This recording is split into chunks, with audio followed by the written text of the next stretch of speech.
Sa malamig na gabi ng Cebu City, may isang dalagang kasambahay na natutulog sa labas ng gate, nilalamig, nag-iisa, at hirap sa buhay. Hindi niya alam sa gabing iyon, may isang bilyonaryong lalaking dadaan, titingin sa kanya, at magbabago ng kapalaran niya magpakailanman. Isang kwento ng sakit, pag-asa, at pag-ibig na hindi inaasahan. Part 1, Around 2,000 Words. Sa gitna ng modernong ingay ng Cebu City, mula sa mabibilis na motorsiklo hanggang sa mga ilaw ng mga matataas na gusali, naroon si Cristel, isang payak pero mabait na dalagang 22. Kasambahay siya sa isang malaking bahay ng pamilyang halos hindi man lang siya napapansin. Sa araw, sinusunod niya ang bawat utos, sa gabi naman, walang silid na para sa kanya. Kaya tuwing tapos na ang lahat ng gawain, doon siya naglalatag ng manipis na banig sa labas ng maliit na kubong may bubong na yero, katabi ng aso ng pamilya. Madalas siyang magising sa malamig na hangin, minsan sa buhos ng ulan, o kung minsan sa sigaw ng among babae na laging mainit ang ulo. Pero sa kabila ng hirap, hindi pa rin nawawala ang maamo niyang ngiti, yung ngiting kahit papaano ay nagpapaalala sa kanya ng ina niyang pumana o 2 taon na ang nakaraan. Matatag ka, nak, sabi ng ina niya noon. Kahit gaano kahirap, may araw ding gaganda ang buhay mo. At doon kumakapit si Cristel. Gabi-gabi, pagkatapos magligpit ng hapunan at magwalis ng garahe, naglalakad siya palabas ng gate at doon inilalatag ang banig na medyo may sira na sa gilid. Ilaw ng poste ang nagsisilbing ilaw niya, at minsan dumadaan ang mga tambay o estudyante na paikot-ikot lang sa kalsada. Pero wala siyang pakialam, sana siya sa malamig, sana isa pangutya, sana isa pag-iisa. Pero ang gabing ito iba. Habang payat niyang katawan ay nanginginig dahil sa hangin, nakadungao siya sa langit. Sana, bulong niya, sana makarating ako sa puntong may sarili na akong kwarto. Yung kama. Yung unan na malambot. Yung hindi ako tinataboy o sinisigawan. Hindi niya alam kung bakit napapaluha siya, siguro pagod lang. O siguro, nasasaktan na rin siya sa tagal niyang tinitiis ang lahat. Sa di kalayuan, huminto ang isang itim na TV. Makinis, mamahalin at halatang pag-aari ng taong may kaya. Hindi niya agad pinansin, marami namang ganitong dumadaan gabi-gabi. Pero nang bumukas ang pinto, isang lalaking matangkad, malinis at halatang makapangyarihan ang lumabas. Suot niya ang mamahaling coat, at may aura siyang parang hindi napapagod kahit halatang galing sa isang mahabang araw. Ito si Bayani, 28 taong gulang, isa sa pinakabatang negosyante sa Cebu na nagmamay-ari ng mga restaurant chain at real estate investments. Sa loob ng mundo ng negosyo, kilala siyang seryoso, mabilis magdesisyon at halos walang oras para sa personal na buhay. Pero sa loob-loob niya, matagal na siyang may emptiness na hindi maipaliwanag, yung parang lahat ng pera ay hindi sapat para punan ang mga gabi niyang tahimik at malamig. Habang papasok sana siya sa bahay niyang bagong bili malapit doon, napatingin siya sa gilid. Nakita niya si Cristel, payat, nakabalot sa lumang kumot, nakapikit pero halatang nilalamig. Hindi siya gumagalaw, hindi humihingi ng kahit ano, ni hindi lumalapit sa mga dumadaan. Napakunot ang noo ni Bayani. Hindi dahil naiinis siya sa presensya ng babae, kundi dahil parang may kirot sa dibdib niya nang makita ito. Hindi siya sanay na may ganong pakiramdam. Pero may kakaiba sa dalagang ito, isang tahimik na lungkot na hindi niya maipaliwanag. Lumapit siya ng bahagya, hindi para istorbohin, kundi para masigurong okay lang ang babae. Miss, mahinang tanong niya. Nagulat si Cristel, agad bumangon at nagpaumanhin. Pasensya na po, sir. Dito lang po ako, dito po talaga ako natutulog. Hindi po ako nanggugulo. Hindi po ako palaboy, kasambahay po ako dyan sa loob. Sa gate lang po kasi ako pinapatulog talaga. Pasensya na po kung nakaharang ako. Hindi alam ni Bayani kung bakit parang may tumama sa puso niya sa mga salitang iyon. Gate. Pinapatulog sa gate.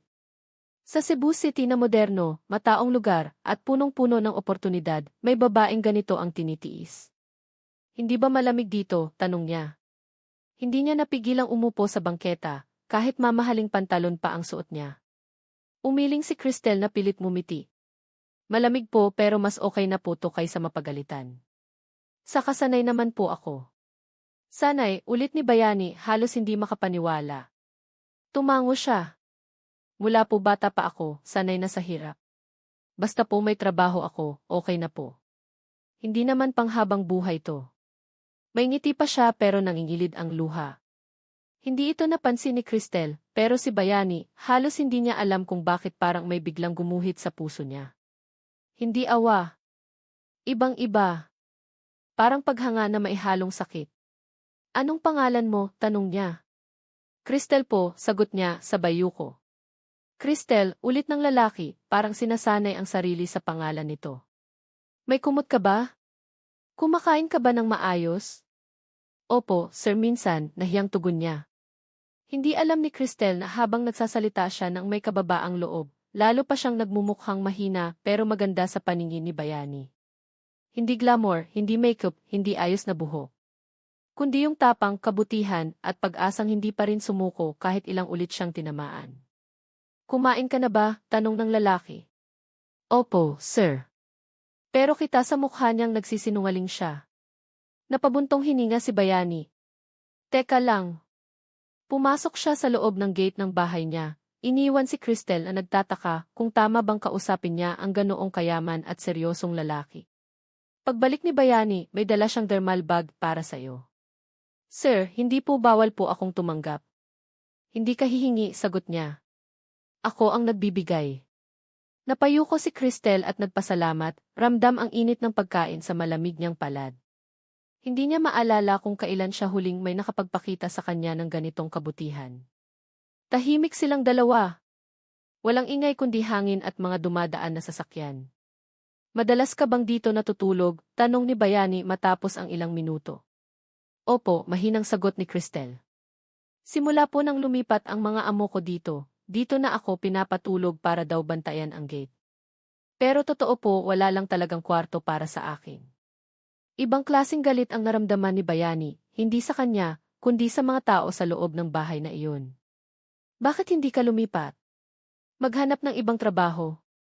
Napailing si Cristel. Wala po akong kakilala dito. At mahirap po mag-apply. Kailangan ko ng ipon. At saka kahit papaano, tinulungan din po nila ako dati. Ayoko pong maging walang utang na loob. Tahimik si Bayani. Doon niya napagtanto na hindi niya kaharap ang basta-basta lang na dalaga. Nasa harap niya ang babaeng marunong tumanaw ng utang na loob kahit inaabuso na. Kung may pagkakataon, mahinang sabi ni Bayani, kung may taong kayang baguhin ang buhay mo, tatanggapin mo ba? O takot kang kumawala? Natigilan si Cristel.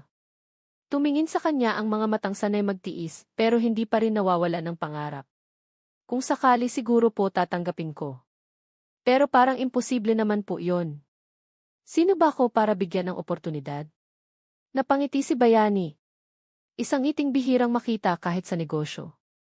Hindi mo alam, tugon niya, minsan isang gabi lang ang kailangan para magbago ang kapalaran ng tao. Nagtaka si Cristel kung ano ang ibig niyang sabihin, pero hindi na siya nagtanong. Hindi niya alam na sa mismong gabing iyon, may lihim ng desisyong namumuo sa isip ng bilyonaryo. At hindi iyon tungkol sa awa. Kundi tungkol sa naramdaman niyang matagal na niyang hindi nararamdaman, isang init na pumupuno sa malamig niya ring buhay. At sa dilim ng gabi, habang unti-unting nagkakapal ang ulap, at habang ang isang bilyonaryo ay nakatingin sa isang dalagang natutulog sa gate, nagsimula na ang kwentong hindi nila inakalang magdudugtong sa kanilang mga puso. At sa gabing iyon, nang bumalik si Bayani sa loob ng kanyang bahay, hindi niya naalis sa isip niya ang tanong. Bakit parang mas ramdam niya ang tao sa labas ng gate kaysa sa lahat ng taong nakakatrabaho niya sa araw-araw? At hindi niya alam ang sagot ay unti-unti nang tumitibo.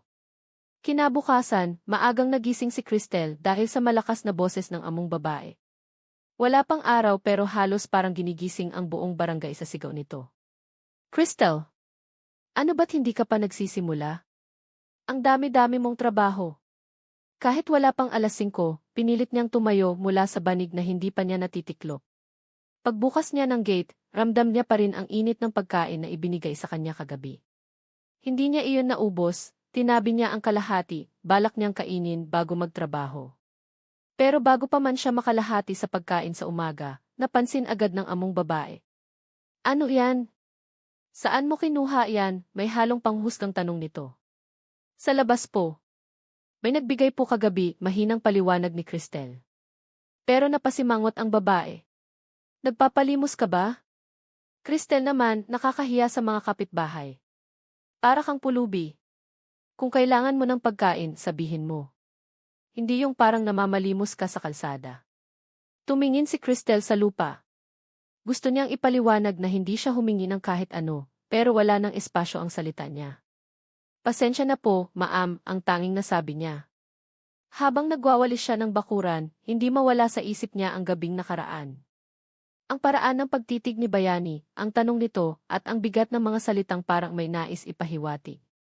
Kung may taong kayang baguhin ang buhay mo, iyan ang tumatak sa isip niya.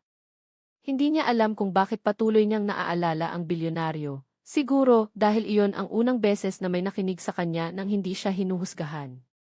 Siguro dahil iyon ang unang gabing may umupo sa tabi niya na parang may pakialam talaga. O baka dahil iyon ang unang pagkakataon sa mahabang panahon na hindi niya naramdaman na invisible siya. Pero sa kabilang bahay, si Bayani ay hindi rin makapag-concentrate. Maaga siyang nagising at ang unang sumagi sa isip niya ay ang dalagang natutulog sa lamig. May meeting siya dapat buong umaga, pero habang nakaharap sa laptop, ang mukha ni Cristel ang paulit-ulit na bumabalik sa isip niya. Ang boses, ang payak ng ngiti, ang tapang sa likod ng takot. "Vivis, do I even care?" tanong niya sa sarili. Sanay siyang maging seryoso. Sanay siyang may boundary sa pagitan niya at ng ibang tao. Pero iba ang gabing iyon.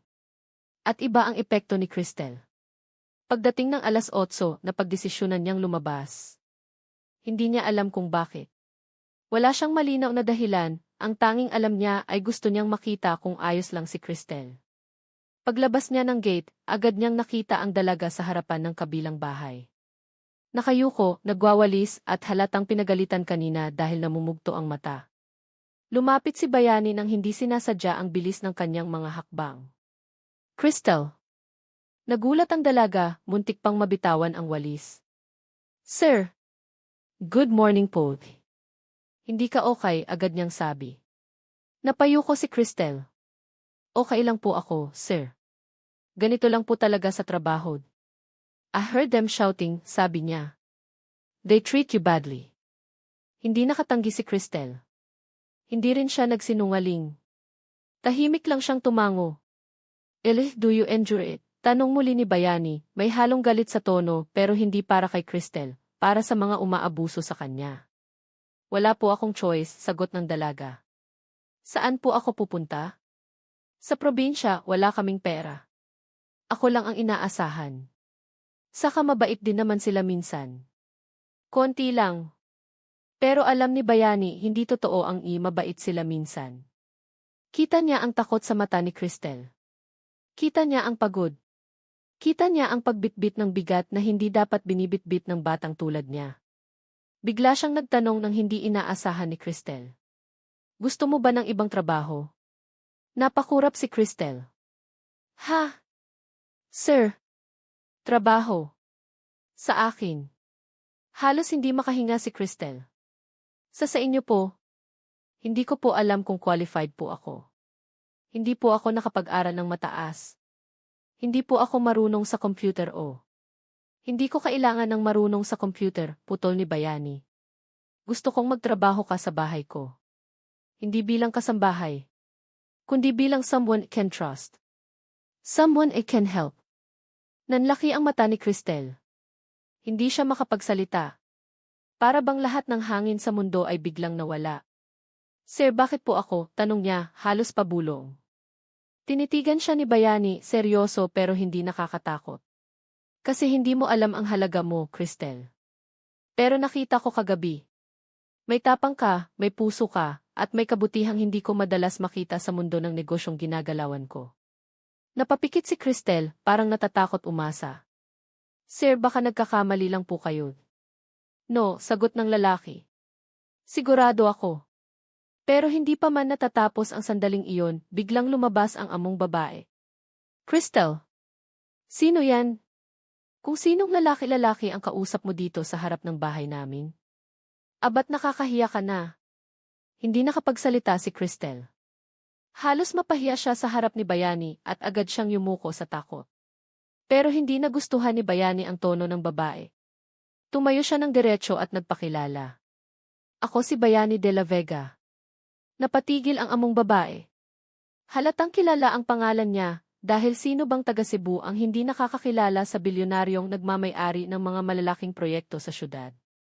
Ah, Sir Bayani. Pasensya na po. Hindi ko alam na kausap pala ninyo si Cristel. Akala ko kung sino lang. Wala akong pakialam kung sino ang akala mo siya, malamig pero kontroladong sagot ni Bayani. Pero may pakialam ako kung paano mo siya tratuhin. Napatigil ang babae. Napalunok. Si Cristel, pagpapatuloy ni Bayani ay nagtatrabaho ng higit sa karaniwan. At hindi siya dapat pinapagalitan ng wala sa lugar. Lalong hindi dapat pinapatulog sa labas ng gate. Para bang nanlamig ang babae. Ah, sir, may dahilan po yon. Yung kwarto kasi. No excuse, putol ni Bayani. Hindi alam ni Cristel kung anong unahin, kabog ng dibdib o pagkapahiya, o takot na baka mas lalo siyang pagalitan pag alis ni Bayani. Pero bago pa makapagsalita ang amo niya, nagpatuloy si Bayani. I'm offering her a job. Sa akin. Starting today. Nanlaki ang mata ni Cristel. Napaatras ang among babae. Ha? Si Cristel. Bahala po kayo, sir, pero. Hindi kita tinatanong, seryosong sagot ni Bayani. Tahimik ang paligid. Kahit ang hangin ay parang nakikinig. Tumingin si Bayani kay Cristel, mas malumanay. Cristel, gusto mo ba? Hindi niya alam kung iiyak ba siya o matatawa o matatakot. Parang biglang nagbukas ang langit at sinabihang pwede siyang lumaya. Sir po, nanginginig niyang sagot. Kung totoo po to, kung pwede po talaga, sir. Po. At sa unang pagkakataon, nakita ni Bayani nang umiti si Cristel nang walang takot, walang pagpipigil, walang pag-aalinlangan. Ngiting maihalong pag-asa. Pinuntahan niya ang maliit na gamit ni Cristel, isang lumang backpack na halos butas na. Konting damit, lumang wallet at isang litrato ng nanay niya. Ganito lang ang gamit mo, tanong ni Bayani. Opo, mahinang sagot niya. Let's go, sabi ng bilyonaryo. Simula ngayon, sa bahay ko katitira. Halos hindi makagalaw si Cristel. Pero bago pa man siya makapaglakad, tinawag siya ng among babae. Cristel. Napalingon siya, maihalong takot. Pero ang babae, pilit ang ngiti, halatang kinakabahan dahil naroon si Bayani. Good luck na lang at salamat sa serbisyo, sabi nito ng pilit. Pero alam ni Cristel, hindi iyon totoo. Pero okay lang. Hindi na mahalaga. Nang makalayo sila, doon lang siya huminga ng malalim. Sumakay sila sa isig ni Bayani. Hindi niya alam kung saan siya pupunta. Hindi niya alam kung tama ba ang desisyon. Pero sa unang pagkakataon sa maraming taon, naramdaman niya na baka naman may tao pa talagang handang makita ang halaga niya.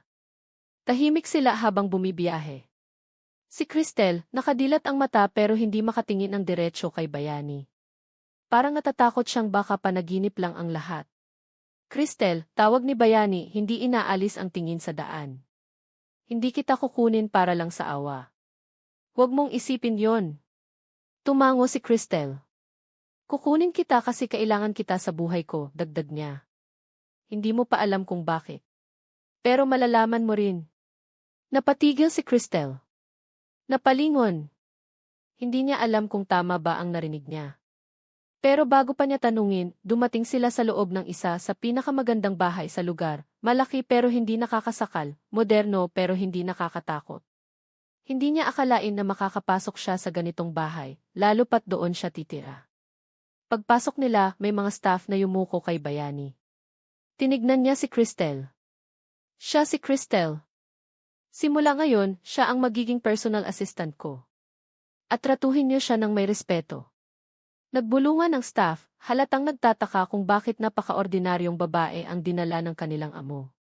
Tumingin si Bayani kay Cristel. Gusto mo bang makita ang kwarto mo? Hindi ka agad nakasagot si Cristel. Para bang hindi niya kayang tanggapin na maisalitang kwarto mo na tumutukoy sa kanya. Opo, bulong niya. Inihatid siya ni Bayani sa ikalawang palapag. Binuksan niya ang pinto ng isang malinis at maaliwalas na kwarto. May kama. May bintana. May maliit na kabinet. May ilaw na hindi masyadong maliwanag. Hindi ito sobrang bongga, pero para kay Cristel, para siyang bumalik sa langit. Kung may kulang, sabihin mo lang, sabi ni Bayani. Napaupo si Cristel sa gilid ng kama. Bigla siyang napaiyak, hindi niya mapigilan. Hindi dahil malungkot siya, kundi dahil parang ayon lang siya nakahinga ng malaya. Sir, salamat po, umiiyak niyang sabi. Umupo si Bayani sa tabi, pero hindi masyadong malapit. Cristel, may dapat kang malaman. Pinunasan niya ang luha. Ano po yon, sir? Tinitigan siya ni Bayani. Malalim. Seryoso. Parang may sasabihin na magbabago sa hangin. Hindi kita dinala dito dahil employee lang kita, mahinang sabi niya. Dinala kita dito dahil gusto kitang makilala. Nang mas malalim pa. Nanigas si Cristel. Hindi kita pipilitin, dagdag ni Bayani. Pero, Cristel, may naramdaman ako kagabi na matagal ko nang hindi nararamdaman. At ayokong takasan. Hindi alam ni Cristel ang sasabihin. Hindi niya alam kung natatakot ba siya o kinakabahan o may kakaibang tibok sa dibdib. Sir, bakit po ako? Napangiti si Bayani. Hindi malawak. Hindi rin pilit. Kasi Cristel, ikaw lang ang babaeng hindi pa man ako kinakausap, tinamaan na agad ang puso ko. At sa sandaling iyon, tumigil ang mundo ni Cristel. Hindi niya alam pero ito ang simula ng kwentong hindi niya hiniling, pero matagal na palang nakatadhana sa kanya. Nang marinig ni Cristel ang sinabi ni Bayani, hindi siya agad nakapagsalita. Hindi niya alam kung dapat ba siyang matakot, kiligin, o magtanong kung totoo ba ang lahat ng nangyayari. Hindi naman siya sanay na may lalaking nagsasabing nagugustuhan siya, lalo pa ang isang bilyonaryo, isang taong walang problema sa pera, at kayang makuha ang kahit sinong babaeng gusto niya. Samantalang siya, isang kasambahay na ang nag-iisang pag-aari lang ay isang lumang bag at isang pangarap na hindi niya maabot. Pero inulit ni Bayani, mas malumanay. Huwag kang matakot. Hindi pa kita hinihinga ng sagot. Gusto ko lang maging tapat sa'yo. Tumayo siya at lumayo ng kaunti, ayaw siyang isipin ni Cristel na may masama siyang intensyon. Pero lalo lang nalito ang dalaga. Sir, parang ang bilis naman po. Hindi niyo naman po ako kilala. Tama ka, sagot ni Bayani habang nakatayo sa gilid ng bintana, nakatanaw palabas. Hindi pa kita kilala. Pero ang totoo, may mga tao talagang sa unang tingin pa lang, ramdam mong may koneksyon. Hindi ko iyon pinaniniwalaan dati. Hanggang kagabi. Tahimik si Cristel. Hindi niya alam kung paano tatanggapin ang lahat. Pero ang totoo, may parte sa kanyang kaluluwa na ngayon lang nakaramdam ng ganitong turing, ganitong paggalang, ganitong pagtingin. Pero hindi pa rin mawala ang kaba niya. Sir, baka naaawa lang po kayo sa akin, mahinang sabi niya. Lumapit si Bayani, dahan-dahan, at tumigil sa sapat na distansya. Kung awa lang to, Cristel, madali lang akong umalis. Madali kitang makalimutan. Pero hindi ko kaya. Seryoso ang boses niya. Totoo. Hindi mayabang. Hindi mapang-angat. Kundi parang isang lalaking matagal na ring pagod sa malamig na mundong ginagalawan niya. Natigilan si Cristel. Hindi niya alam kung bakit napaluha siya. Hindi niya pala namamalayan na may kamay ng mahinang tumutulo sa pisngi niya. Sinubukan niyang punasan pero nauna si Bayani. Hindi niya hinawakan ang mukha ni Cristel. Gumamit lang siya ng pirasong tissue, maingat na parang natatakot masaktan siya. At doon tuluyang bumigay ang luha ng dalaga. Sir, salamat po, bulong niya, halos hindi lumalabas sa labi. Hindi mo kailangang magpasalamat, sagot niya. Hindi ka dapat ginaganitong parang wala kang halaga. Tumalikod si Bayani at huminga ng malalim. Pero simula ngayon, Cristel, gusto kong malaman mo mailugar ka dito. Nang matapos ang kanilang pag-uusap, iniwan muna ni Bayani si Cristel para makapagpahinga. Alam niyang hindi madaling tanggapin ang bigat ng mga nangyari sa loob ng isang araw. Isang gabi lang mula sa pagtulog sa labas ng gate, ngayon ay nasa isang maayos na kwarto na siya, at may bilyonaryong nagsasabing nakikita nito ang halaga niya. Para kay Cristel, parang imposible. Kahit nakaupo siya sa kama, hinahaplos ang malinis na bedsheet, hindi niya maiwasang isipin kung bakit siya. Bakit siya ang napiling tulungan? Bakit siya ang piniling bigyan ng lugar sa buhay ng isang lalaking tulad ni Bayani? Pero habang iniisip niya iyon, hindi niya namalayang nakatulog siya sa pagod, may luha sa gilid ng mata pero may bahagyang ngiti sa labi. Sa kabilang bahagi ng bahay, si Bayani naman ay hindi makapag-concentrate sa trabaho. Nasa harap niya ang laptop, pero paulit-ulit ang pagbalik ng tanong sa isip niya, anong susunod? Paano niya ipapakita kay Cristel na hindi ito laro? Paano niya ipapaabot sa dalaga na hindi ito basta pagkahibang na biglaan lang? Hindi siya sanay sa ganito. Hindi siya sanay sa pag-aalala. Hindi siya sanay na may isang babaeng pumapasok sa isip niya, kahit wala naman siyang ginagawa.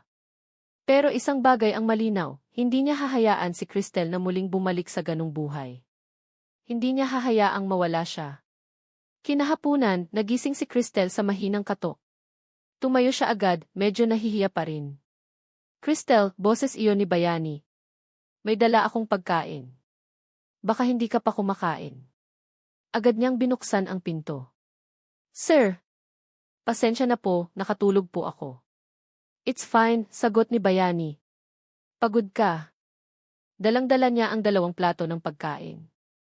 Hindi sobrang bongga, pero sapat na para makitang hindi niya tinitingnang mababa ang dalaga. Kain tayo. Para makapag-usap din tayo ng kaunti, sabi niya. Ay sir, hindi na po kailangan. Kailangan, sagot niya na may ngiti, pero may halong lambing na hindi inaasahan ni Cristel. Bumaba silang magkasama sa dining area. Hindi malaki ang hapagkainan pero moderno at maaliwalas. Nahihiya si Cristel habang umuupo, pakiramdam niya hindi siya bagay doon, parang makakamot siya ng ulo sa kahit anong galaw niya. Pero bago pa siya mapraning, nagsalita si Bayani. Relax ka lang. Akala mo ba marunong akong kumilos dati? Hindi rin. Napatawa si Cristel kahit konti. Habang kumakain sila, nagtanong si Bayani. Cristel, may pangarap ka ba? Yung pangarap mo dati, bago pa nagsimula ang lahat ng hirap. Napatingin siya. Hindi siya sanay tinatanong ang ganitong bagay. Meron po, T. Ano? Gusto ko pong maging teacher. Napayuko siya. Pero hindi po natuloy. Kasi kailangan kong magtrabaho. Saka wala po kaming pang-tuition. Napangiti si Bayani, hindi dahil natatawa siya, kundi dahil humanga siya. Bagay sa'yo. May pasensya ka. Tahimik kang kausap. At mabait ka sa mga bata, tingin ko. Napangiti si Cristel, pero may halong lungkot. Kaya lang po hanggang pangarap na lang po. Hindi dapat, sagot ni Bayani. Kung gusto mo, pag-aralin kita. Nanlaki ang mata ni Cristel. Si Sir. Hindi po. Napakalaki pong bagay noon. Hindi po ako karapat-dapat doon. Hindi kita tinatanong kung karapat-dapat ka, sagot ni Bayani. Sinasabi ko kung ano ang kaya kong gawin para sa iyo. Hindi nakapagsalita si Cristel.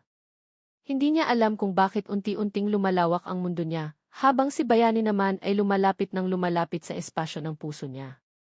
Hindi niya sinasadya, pero hindi niya rin kayang pigilan.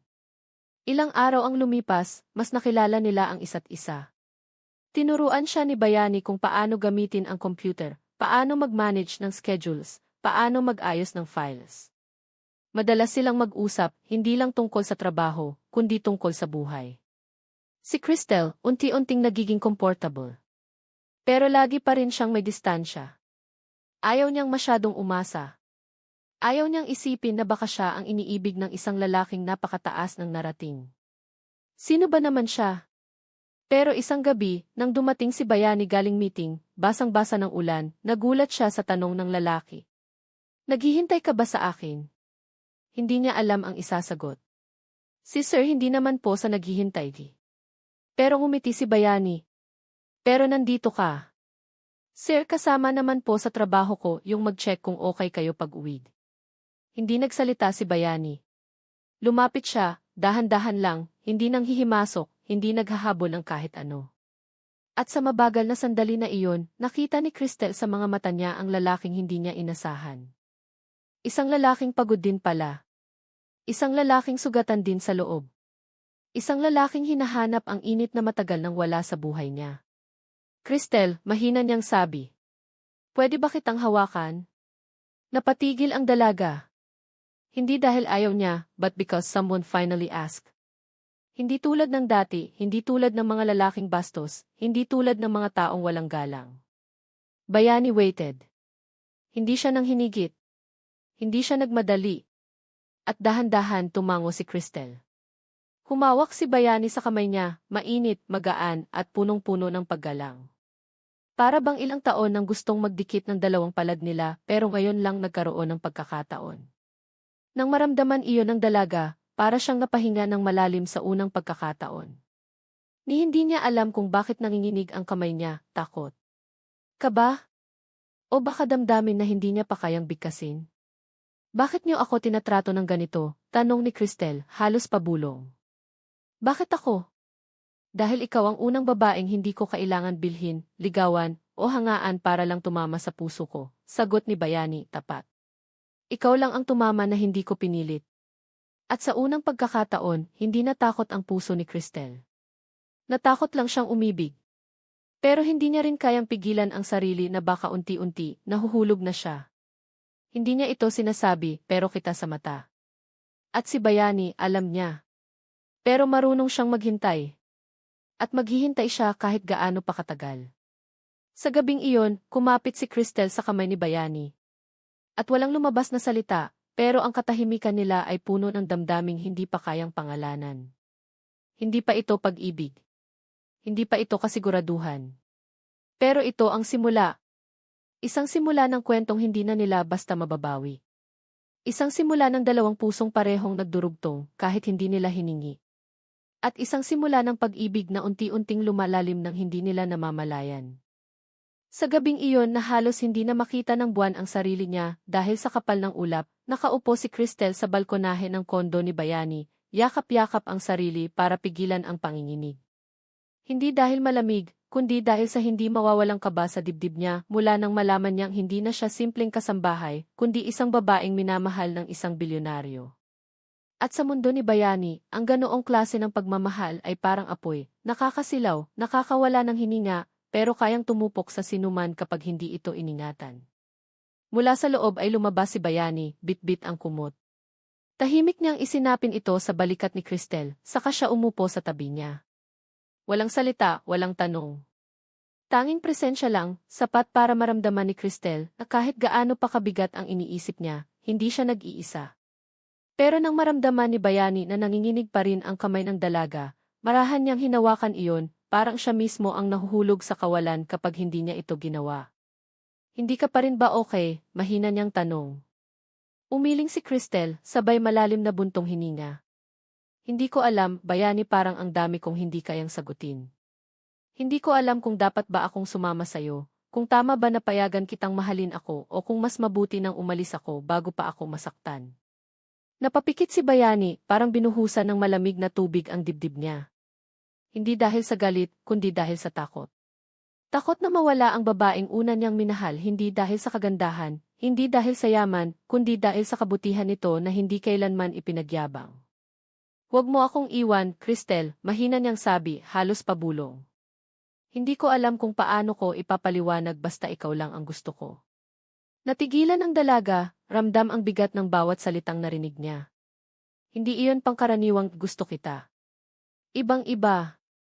Naroon ang pagmamakaawa, ang katotohanan, at ang pag-asa na baka sa wakas, may taong pipiliin siya kahit hindi siya maganda, mayaman o espesyal sa mata ng mundo. Pero kasabay noon, ramdam niya rin ang bigat ng responsibilidad. Dahil kapag pinili niya si Bayani kailangang lumaban siya sa takot, sa mga mata ng tao, sa mga pintas, sa panghusga. At hindi siya sigurado kung handa na ba siya. Kaya sa halip na sumagot, tumingin siya sa madilim na langit, umaasang maisagot doon. Paano kung mali? Tanong niya, halos pabulong.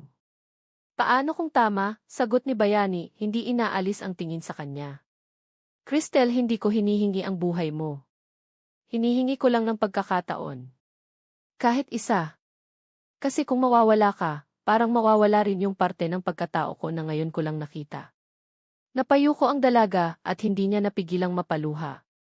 Hindi iyak na malakas, kundi yung tahimik, pinipigilang humagulgol na luha ng isang babaeng sanay maging matatag kahit nasasaktan. Agad siyang niyakap ni Bayani, marahan, parang natatakot din siyang masaktan ito.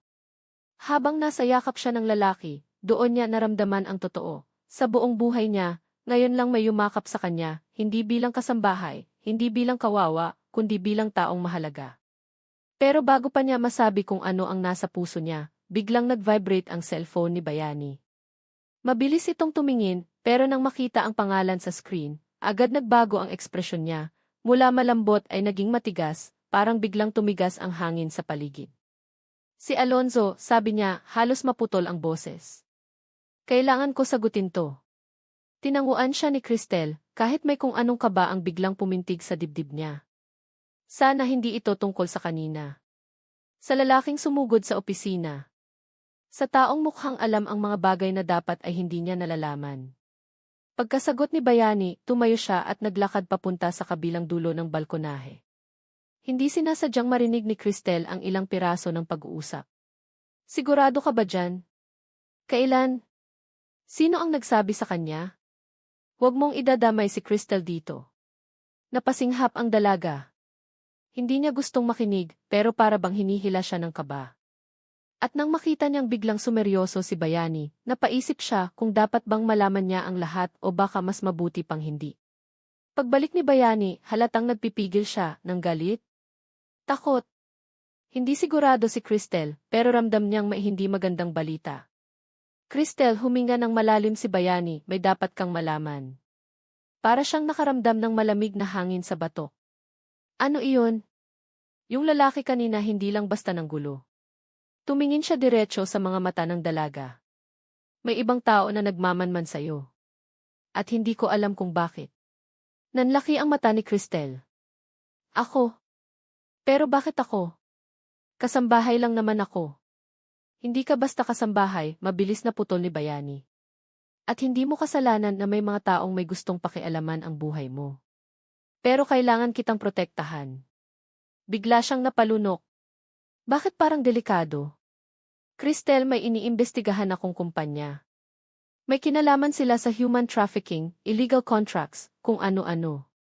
Ngayon may nagsabi na may nagpapahanap ng babaeng katulad mo. Nanlamig si Cristel. Katulad ko. Isang babaeng inabandona sa murang edad. Walang records. Walang pamilya. Parang ikaw. Dahan-dahang nanikip ang dibdib ni Cristel. Kilala niya ang salitang iyon. Katulad niya. Parang siya. At sa mga sandaling iyon, parang lahat ng alaala niya, ang gabing inalis siya sa kalsada, ang mga taong nagmalasakit, ang mga taong nang abuso, ay biglang bumalik. Hindi ko sinabi to para takutin ka, dagdag ni Bayani, marahang hinawakan ang kamay niya. Sinabi ko to para malaman mo na hindi kita iiwan. Kahit anong mangyari. Pero sa halip na mapagaan ang loob ni Cristel, lalo itong nabigatan. Dahil kung totoo ang lahat, delikado pala ang pagiging siya. At delikado rin para kay Bayani ang manatili sa tabi niya. Bayani, pabulong niyang sabi. Paano kung ako yung makasira ng buhay mo? Paano kung dahil sa akin ikaw ang mapahamak? Hindi ako takot, sagot ng lalaki, mabilis. Cristel, mas natatakot ako na mawala ka kaysa sa kahit ano. Pero kahit ganoon, may kumikirot sa loob ni Cristel, isang pakiramdam na matagal na niyang hindi naramdaman, ang takot na maging pabigat. Baka mas mabuting umalis na lang ako, mahina niyang wika, lakas loob pero nanginginig. Nanigas si Bayani. Literal na nanigas. Para bang hindi niya alam kung paano huminga. Ilang segundo siyang hindi kumikibo, bago dahan-dahang lumapit sa kanya. Cristel, pakinggan mo ko. Kapag umalis ka ngayon, para mo na ring sinabi na wala akong halaga sa'yo. Parang sampal ang bawat salita. Hindi ganoon, bulong ni Cristel. Sabihin mo sakin kung mahalaga ba ako, sabi ni Bayani, hindi na maitatago ang pakiusap sa boses niya. Kahit hindi mo pa ako kayang mahalin, sabihin mo man lang na ayaw mo akong mawala. Hindi makapagsalita si Cristel. Hindi dahil hindi niya alam ang sagot, kundi dahil natatakot siyang sabihin ito ng mali, natatakot siyang baka masaktan sila pareho. Kaya tanging luha lang ang naging sagot niya. At sa hindi inaasahang sandali, marahan siyang hinalikan ni Bayani sa noo. Hindi sa labi, hindi sa pisngi, kundi sa noo, parang sinasabing hindi kita pipilitin, pero ipaglalaban kita. Hindi ka aalis, bulong ni Bayani, halos pakiusap. Hindi ngayon. Hindi bukas. Hindi habang may dahilan akong hawakan ka. At doon, para bang may unti-unting nabitawan si Cristel sa dibdib niya. Isang takot, isang bigat, isang tanikala na matagal nang nakalagay. Pero bago pa man sila makapag-usap ng mas malalim, biglang tumunog ang doorbell. Pareho silang napatingin sa pinto. At walang kumakatok sa ganitong oras kung hindi mahalaga. O delikado. Dahan-dahang tumayo si Bayani. Dito ka lang. Pero bago siya makalapit, biglang kumidlat, isang malakas na putok ng hangin at liwanag, sabay ang tanong ni Cristel na hindi niya napigilan. Sino iyan? Bayani. Huminto si Bayani sa paglakad. At sa sandaling iyon, nalaman ni Cristel na hindi ordinaryong tao ang nasa kabila ng pinto. Dahil hindi sumagot si Bayani. Hindi siya kumilos. Hindi siya huminga. At nang magring ulit ang doorbell, dahan-dahang sinabi ni Bayani ang mga salitang nagpalamig sa buong paligid. Cristel, huwag kang matakot. Pero ang taong yan matagal ko nang inaasahan na darating. At doon nagsimula ang panibagong kabanata, hindi tungkol sa pag-ibig, kundi tungkol sa katotohanan na matagal nang nakatago. Nang muling tumunog ang doorbell, para bang tumigil ang oras. Ang malamig na hangin mula sa balkonahe ay pumasok sa loob, humampas sa batok ni Cristel, at nag-iwan ng pakiramdam na may papasok na pagbabago sa buhay niya, hindi lang basta pagbabago, kundi yung klase ng pagbabagong hindi mo alam kung kaligtasan ba o kapahamakan ang hatid. Dahan-dahang lumapit si Bayani sa pinto. Ramdam ni Cristel ang bigat ng bawat hakbang niya. Hindi na siya humihinga. Hindi rin niya alam kung dapat ba siyang tumakbo papunta sa kwarto o manatili kung saan siya nakatayo. Pero ang mga paa niya ay parang nakadikit sa sahig. Pagbukas ng pinto, hindi niya agad nakita kung sino ang tao. Pero narinig niya ang boses, malalim, pamilyar sa tunog ng kapangyarihan at matagal nang nakasanayan makontrol ang iba. Bayani, sabi ng boses. Hindi malakas. Pero pareho nilang naramdaman ang bigat nito. Dad. Parang biglang gumuho ang dibdib ni Cristel sa narinig. Tatay ni Bayani. Isang bilyonaryo rin. Mas kilala. Mas makapangyarihan. Mas nakakatakot. Isa sa mga taong alam niyang hindi niya kayang harapin sapagkat hindi sila magkapantay ng mundo. Pwede ba tayong mag-usap ng pribado? Tanong ng ama ni Bayani.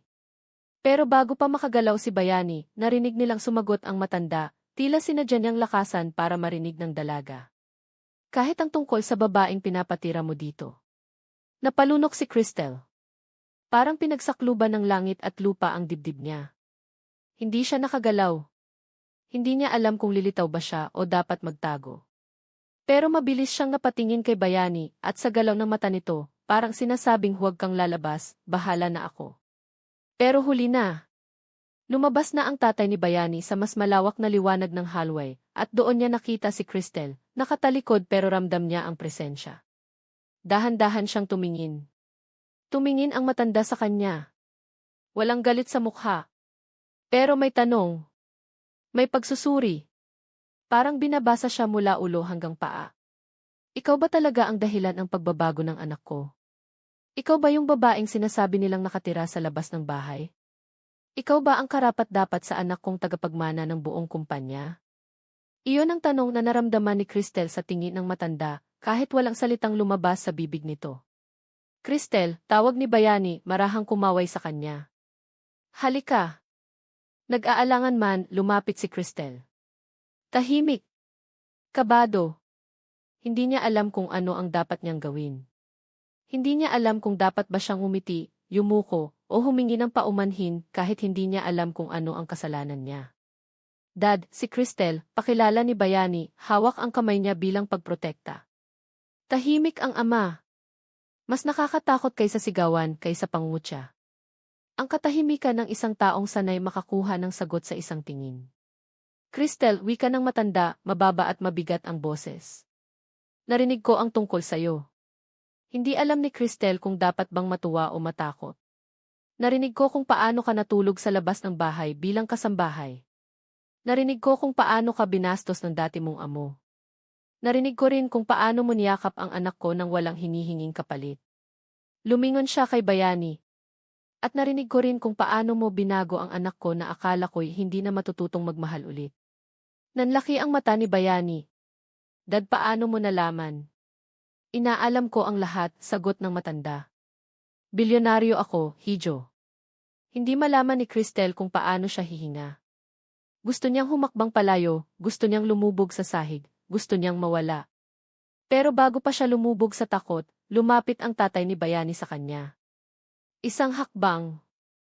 2, 3. At tumigil ito sa harap niya. Mataas ang tingin niya sa matanda dahil hindi siya makapagsalita. Kaya ko tinanong kung ready ka sa pag-uusap, sabi ng ama kay Bayani, dahil hindi lang ikaw ang may tanong. Tumingin siya kay Cristel. Diretso. At hindi ikaw ang dapat kong kausapin kundi siya. Nanigas ang buong katawan niya. Pipo. Napangiti ng bahagya ang ama, hindi ng pang-aasar, kundi ng pag-unawa. Cristel, hindi ko gugustuhin na pagdaanan muli ng anak ko ang sakit na naranasan niya dati. Mahal ko ang anak ko. At kung mahal mo siya, kailangan kita marinig. Parang may sasabog sa loob ni Cristel.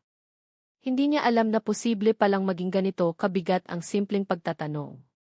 Hindi niya alam na may ganitong klaseng pressure pala kapag ang taong kausap mo ay ama ng taong nagmamahal sa iyo.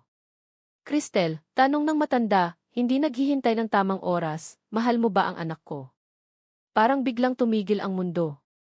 Si Bayani ay biglang napatingin sa kanya, parang siya man ay natakot sa sagot. Si Cristel naman ay hindi makagalaw. Lahat ng kaba sa dibdib niya, lahat ng pagdududa, lahat ng takot ay naghalo-halo, pero sa ilalim ng lahat ng iyon, may isang sagot na hindi niya na kayang pigilan. Tahimik niyang tinignan si Bayani diretso sa mata nito.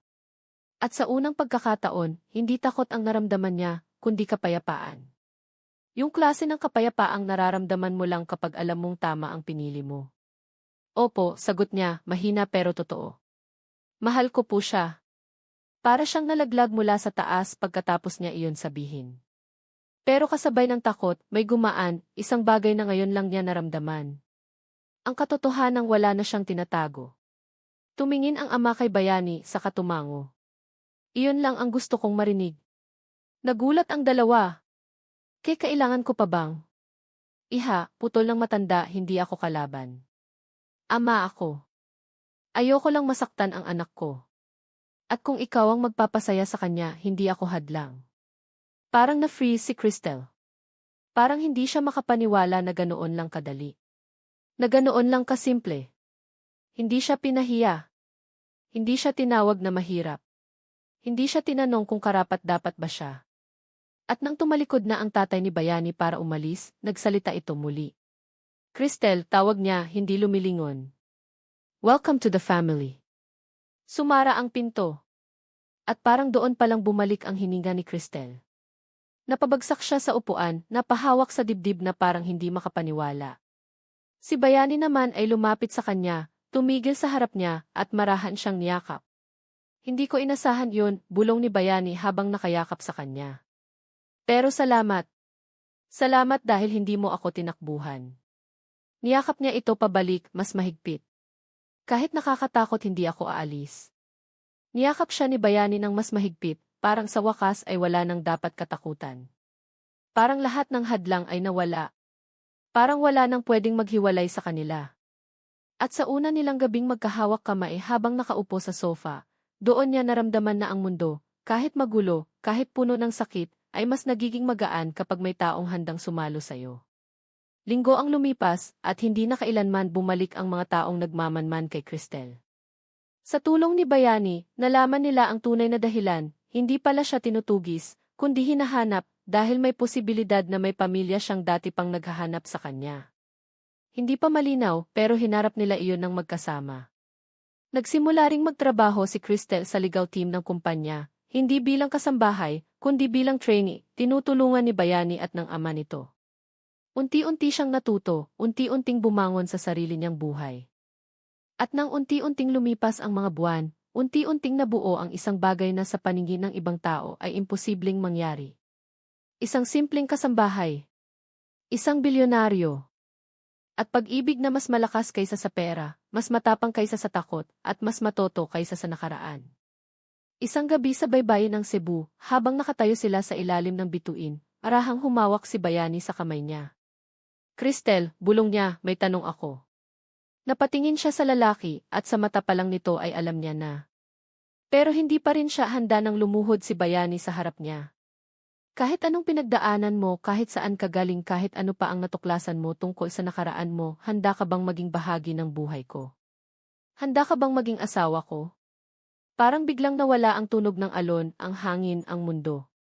Si Bayani lang. Ang kamay nito. Ang tanong nito.